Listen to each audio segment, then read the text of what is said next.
У тебя такая женская рука, что если бы я взял твоего мужа за хуй, он бы ушел ко мне. От твоей женской руки.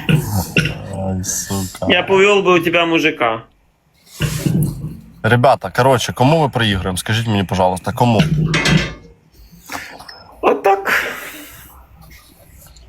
Тупо нарване, нагле, рижа, мавпа, блядь, ми їх проіграємо. А ты бы своей женской рукой дальше бы мужиков было.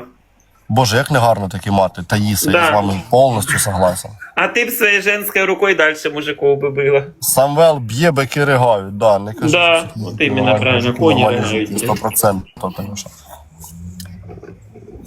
Самвел, а такий вопрос нескромний, типа, ти ж був вообще от женатий? У тебе ж була дівчинка по-любому? Была еще. І що, не понравилось?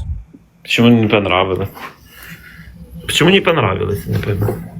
Ні, ну типа, що ти, ну, Колі ушов. А откуда ты знаешь, к кому я ушел?